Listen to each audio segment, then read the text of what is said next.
Hi everyone, I'm Ian Harvey, massage therapist. Today we're going to be doing another one of those sample routines, this time for the posterior leg, thigh, and pelvis. If you'd like to skip ahead, click on the time codes down in the description.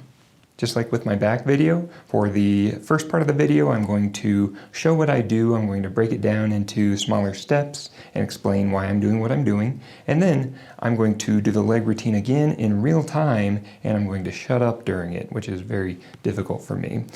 So let's see what that looks like. Alright, I've got Madison here with me today. And first I'd like to just show you how to undrape the leg. This is pretty standard, but you know, it's always good to see a new way of doing things. So what I do is I bunch the drape and I bring it in low to the body so that there's not any chance of a draft or anything like that. At this point, while I've got it near the back of the knee, this is a point where I can draw the leg in or out if I need more room. And at this point, I continue up, bunching and tucking to the inside of the knee. And if I'm going to be working with an exposed glute, I can draw this fabric up. If you like, you can tuck right here. I find that that comes untucked pretty easily. So I just make sure that there is a tight line between this inner knee and this outer region of the pelvis. Now I've got a full pump of jojoba oil in my hands. I know that's not a very precise measurement, but that's all I've got for you. And I want to cover this entire surface just with what I've got on my hands right now. So I'm going to kind of cup my hands at first so that I'm reserving this jojoba that's spread on my palms. And I'll flatten my hands as I get up toward the hip, and hopefully I'll be able to make the entire journey.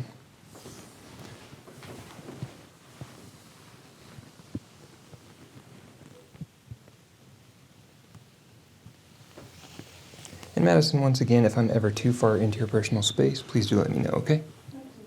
Thank you. So I start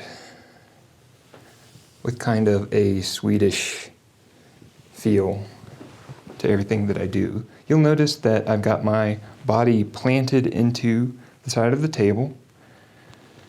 I'm not leaning over and using my back as a crane. And when I get to the end of this very long stroke, what I do to stand back up is I kind of backpedal.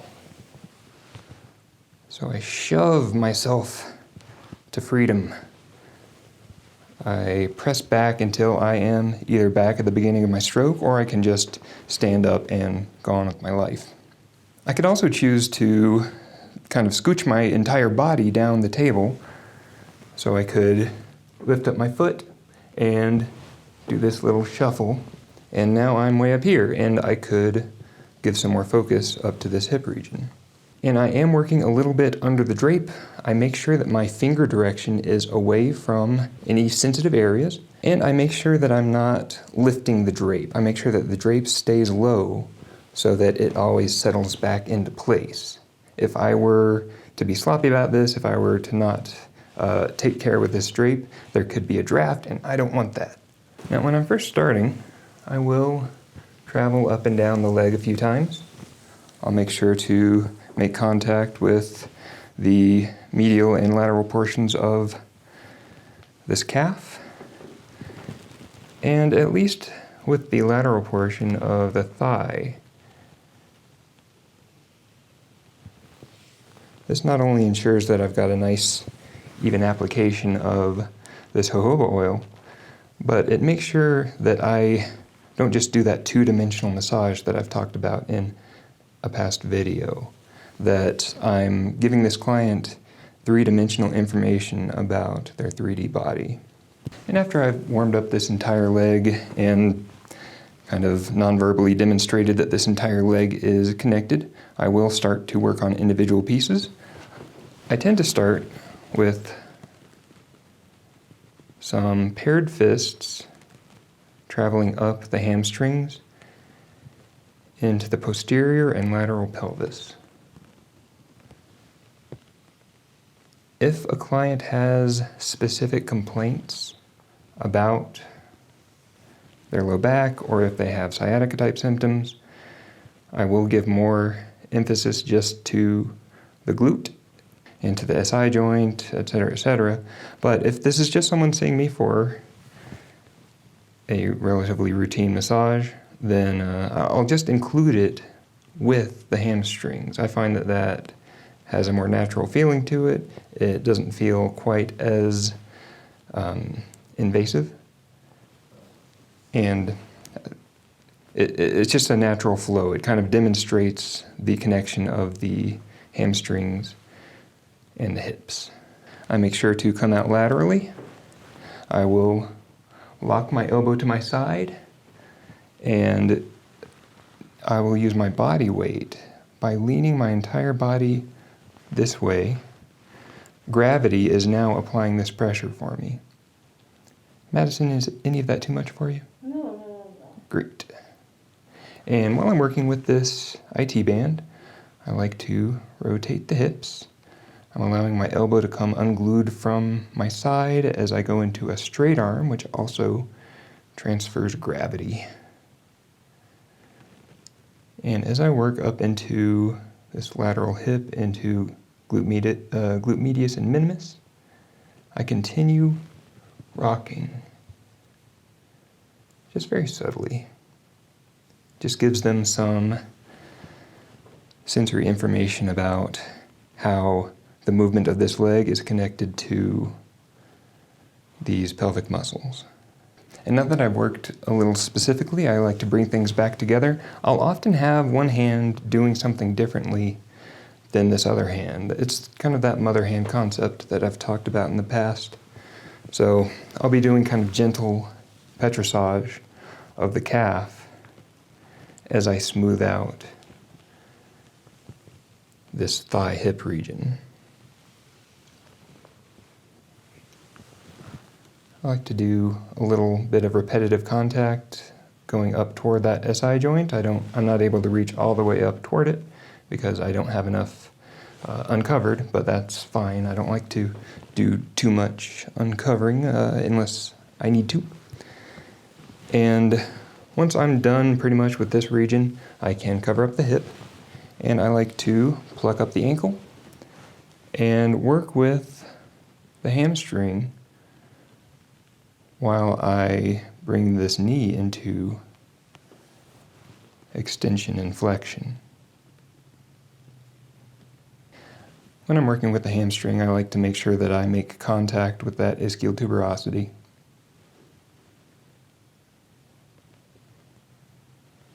And I like to do a little rotation of the femur as I glide up this IT band.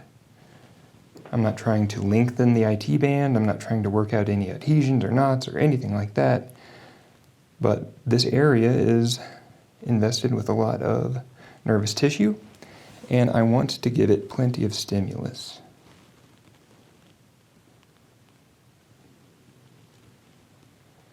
And once I've kind of singled out this hamstring hip region, I make my way downtown, walking fast. I make my way down to this calf region.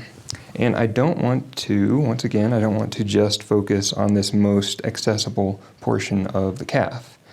I don't want to just compress gastrocnemius when there's all this good soleus tissue that is somewhat more accessible from the sides. So just make sure to remember that three-dimensionality.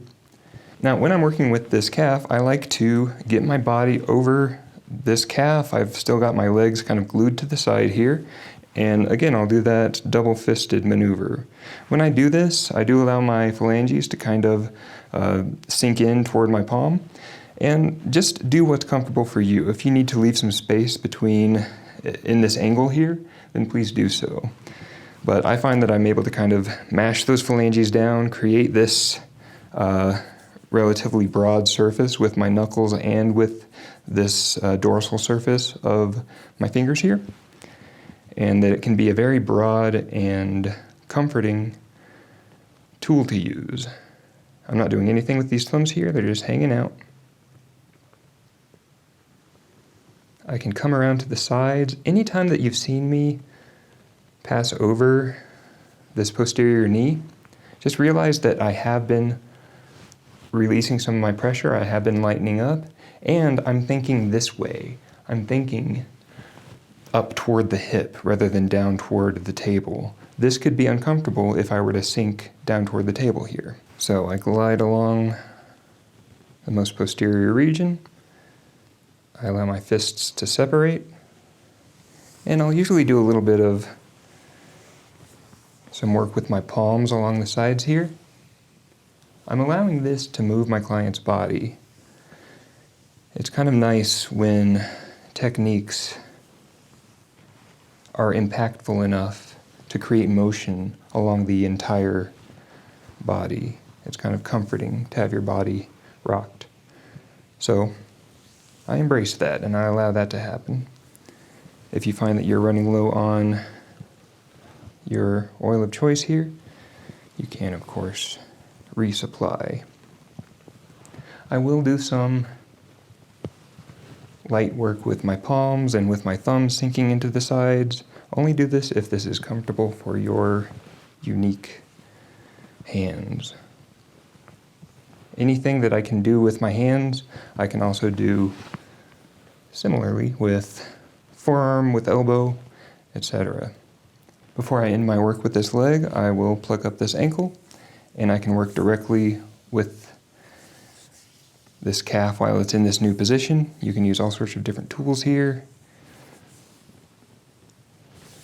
Just try not to overdo it with your thumbs.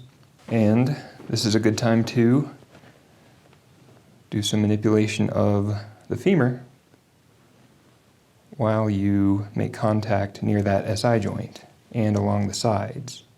So I'm just making static contact with the hip extensors and rotators as I gently rotate this femur. Here I like to make some contact with the low back as I set this leg down, and by applying pressure to the ankle here, I can create a little bit of traction as I make contact with that low back. I know it's difficult to see here, but I'll show it again with the other side. This can just create a little bit of traction through here. All right, so here's what this looks like without me yammering on the whole time. I'll see you in a few minutes.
All right, so that was my basic leg routine. Let me know what you think. Let me know if there's anything that you would add or do differently. Thanks as always to my Patreon supporters. I could not do this. This channel would not exist without you, so thank you so much. Let me know what you'd like to see next. Consider subscribing, and I'll see you next time.